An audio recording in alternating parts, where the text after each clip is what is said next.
Herkese selamlar, kanalına hoş geldiniz arkadaşlar. Evet, başlayalım. İlginç bilgiler.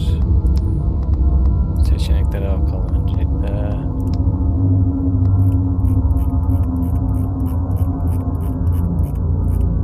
Evet, grafik ayarı yüksek.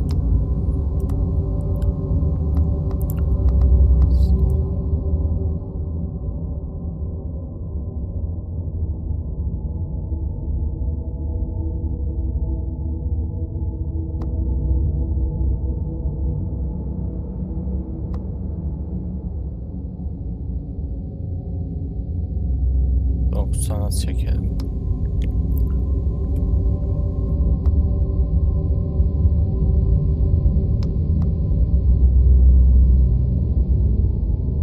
Evet, bir tık düşürdük. Kaydet. Başlayalım.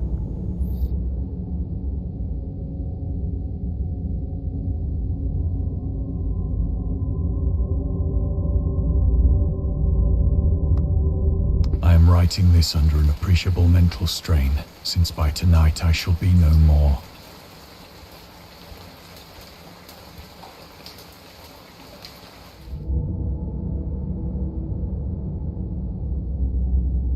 Bazıları da orijinal sayfayı ya.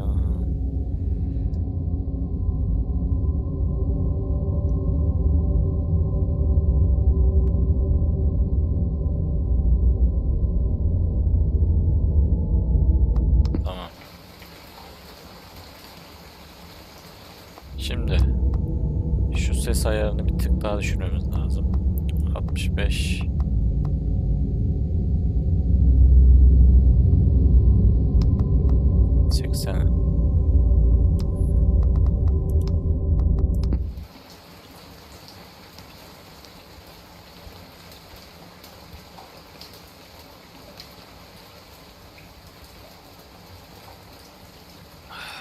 Evet, ilerlemeyi nasıl yapacağız? Penniless, and at the end of my supply of the drug which alone makes life endurable, I can bear the torture no longer, and shall cast myself from this garret window into the squalid street below.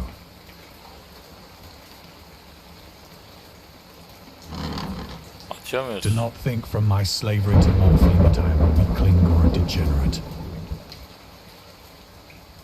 When you have read these hastily scrawled pages, you may guess, though never fully realize, why it is that I must have forgetfulness or death.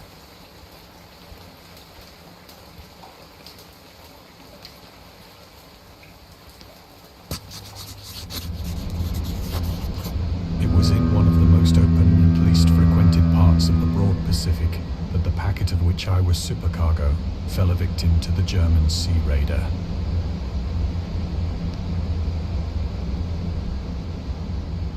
Evet, hareket edebiliyor muyuz? Doğrudan gemiye.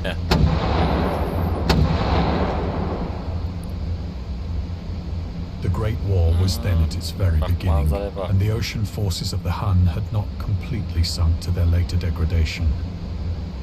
So that our vessel was made a legitimate prize, whilst we of her crew were treated with all the fairness and consideration due us as naval prisoners.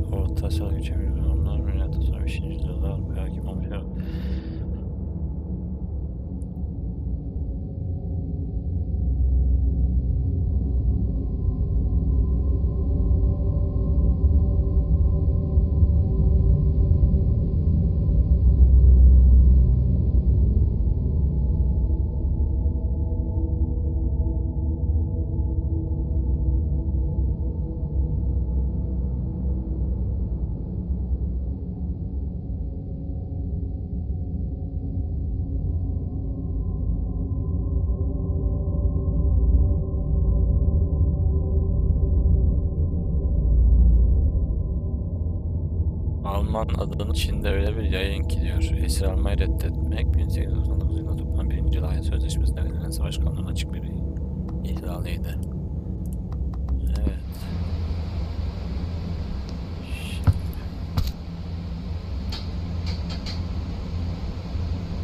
So liberal, indeed, was the discipline of our captors that 5 days after we were taken, I managed to escape alone in a small boat with water and provisions for a good length of time. Çok iyi. Okyanusa bak.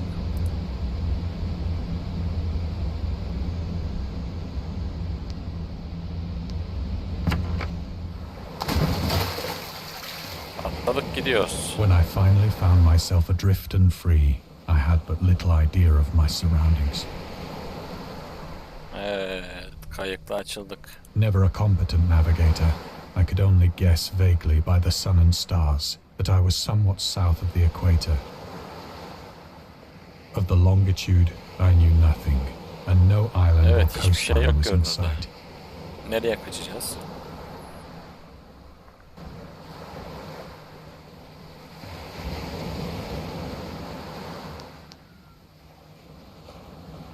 Evet, güneşe göre. And for uncounted days I drifted aimlessly beneath the scorching sun, waiting either for some passing ship or to be cast on the shores of some habitable land.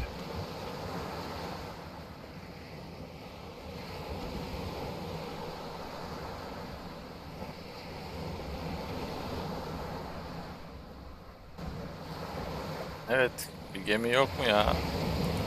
At suyumuzu içelim. But neither ship nor land appeared, and I began to despair in my solitude upon the heaving vastness of unbroken blue. Evet, kurtarmaya kim gelecek? The change happened whilst I slept. Its details I shall never know. For my slumber, though troubled and dream-infested, was continuous. İyi. Bari uyursun. Oo. Ne olmuş böyle? Ahtapotlar.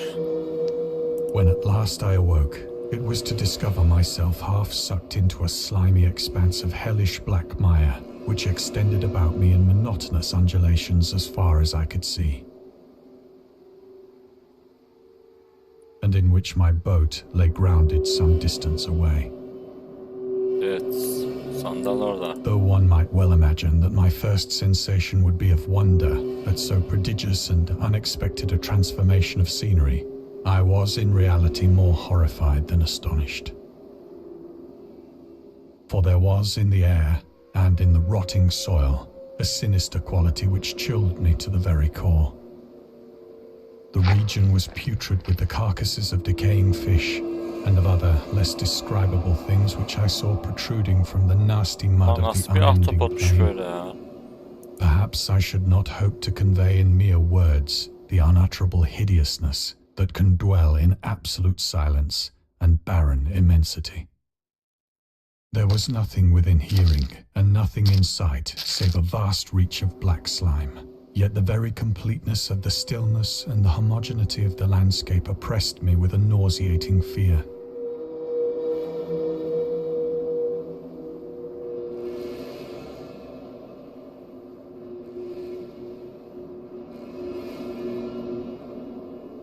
The sun was blazing down from a sky which seemed to me almost black in its cloudless cruelty, as though reflecting the inky marsh beneath my feet.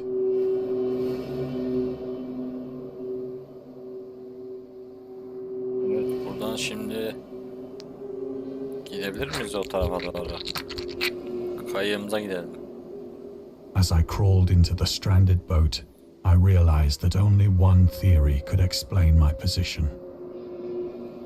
Through some unprecedented volcanic upheaval, a portion of the ocean floor must have been thrown to the surface, exposing regions for which innumerable millions of years had lain hidden under unfathomable watery depths.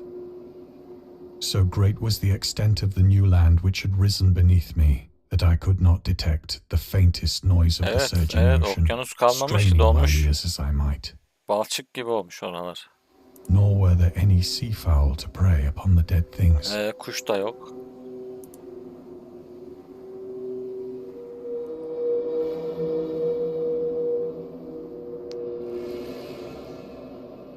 For several hours I sat thinking or brooding in the boat, which lay upon its side and afforded a slight shade as the sun moved across the heavens. As the day progressed, the ground lost some of its stickiness and seemed likely to dry sufficiently for traveling purposes in a short time. Evet. Yani denizi bir şey kaplamış. That night I slept but little, and the next day I made for myself a pack containing food and water, preparatory to an overland journey in search of the vanished sea and possible rescue.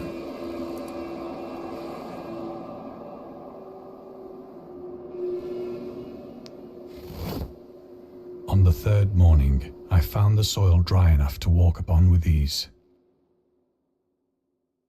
The odor of the fish was maddening, but I was too much concerned with graver things to mind so slight an evil, and set out boldly for an unknown goal. Hadi gidelim. Şimdi o tarafa doğru yürüyebiliyoruz değil mi üstünde? All day I forged steadily westward, guided by a faraway hummock which rose higher than any other elevation on the rolling desert.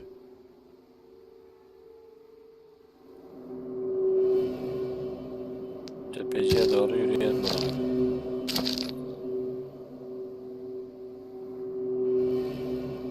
Bu da ne?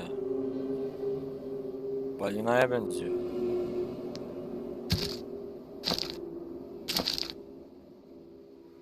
That night I encamped, and on the following day still travelled toward the hummock, though that object seemed scarcely nearer than when I had first espied it.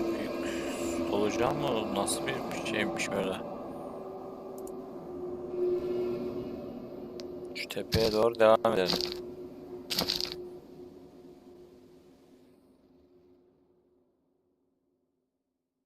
By the fourth evening, I attained the base of the mound, which turned out to be much higher than it had appeared from a distance. An intervening valley setting it out in sharper relief from the general surface.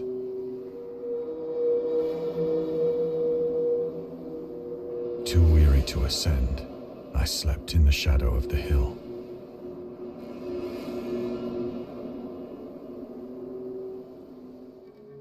I know not why my dreams were so wild that night, but ere the waning and fantastically gibbous moon had risen far above the eastern plain, I was awake in a cold perspiration, determined to sleep no more. Aya bak. Such visions as I had experienced were too much for me to endure again. And in the glow of the moon I saw how unwise I had been to travel by day. Without the glare of the parching sun, my journey would have cost me less energy. Indeed, I now felt quite able to perform the ascent which had deterred me at sunset. Tepeye çıkalım. Picking up my pack, I started for the crest of the eminence.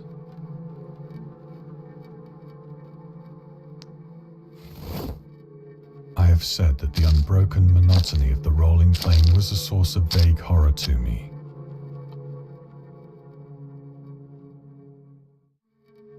But I think my horror was greater when I gained the summit of the mound and looked down the other side into an immeasurable pit or canyon, whose black recesses the moon had not yet soared high enough to illumine.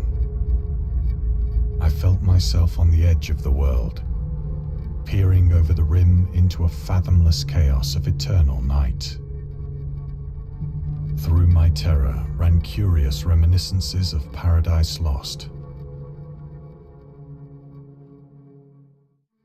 and of Satan's hideous climb through the unfashioned realms of darkness.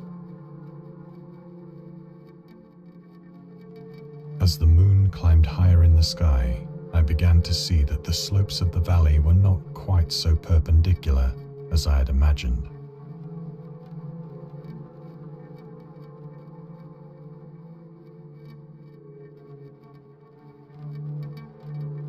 Led ledges and outcroppings of rock afforded fairly easy footholds for a descent.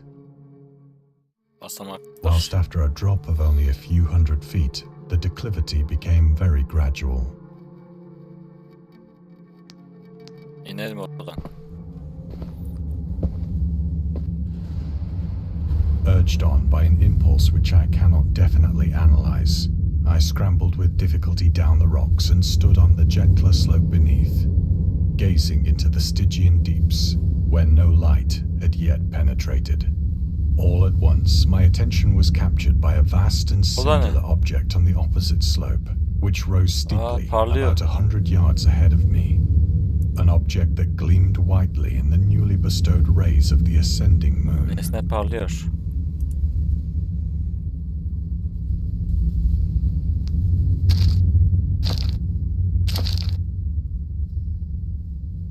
That it was merely a gigantic piece of stone, I soon assured myself. But I was conscious of a distinct impression that its contour and position were not altogether the work of nature. A closer scrutiny filled me with sensations I cannot express. For despite its enormous magnitude, and its position in an abyss which had yawned at the bottom of the sea since the world was young, I perceived beyond a doubt that the strange object was a well-shaped monolith, whose massive bulk had known the workmanship and perhaps the worship of living and thinking creatures. Dazed and frightened, yet not without a certain thrill of the scientist's or archaeologist's delight, I examined my surroundings more closely.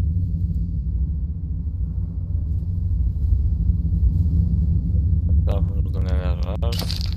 Şöyle gidelim.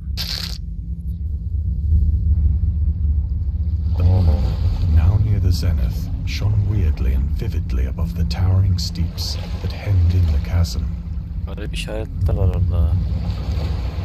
And revealed the fact that a far-flung body of water flowed at the bottom, winding out of sight in both directions and almost lapping my feet as I stood on the slope. Burada su var. Across the chasm, the wavelets washed the base of the Cyclopean monolith, on whose surface I could now trace both inscriptions and crude sculptures.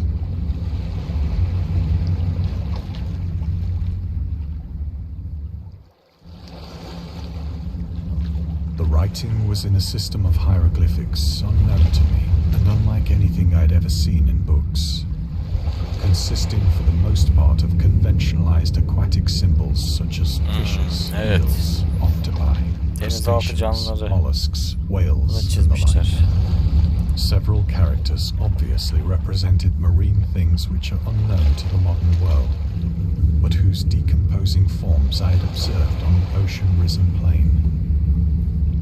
It was the pictorial carving, however, that did most to hold me spellbound.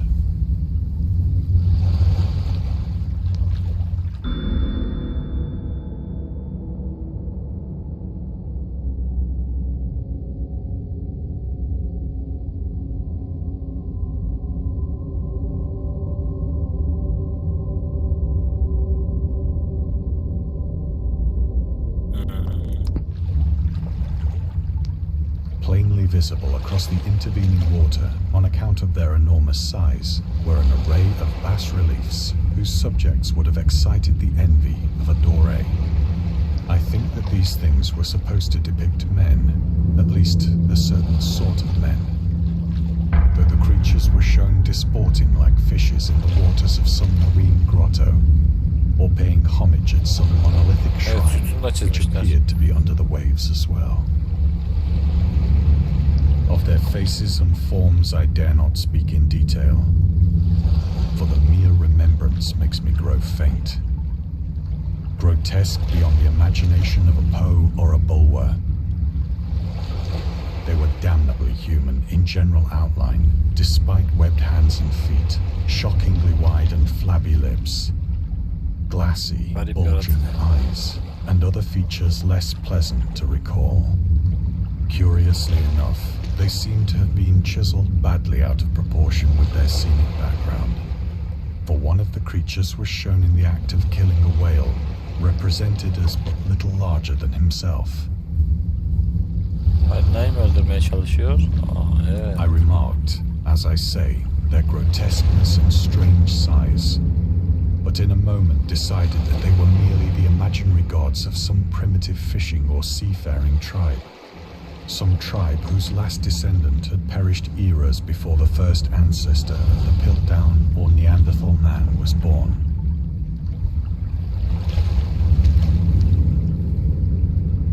Awestruck at this unexpected glimpse into a past beyond the conception of the most daring anthropologist,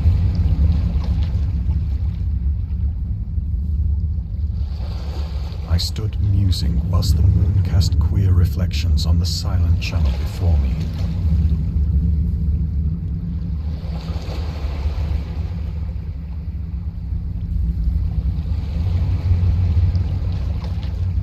Evet, burada ara veriyoruz. Devam edeceğiz arkadaşlar.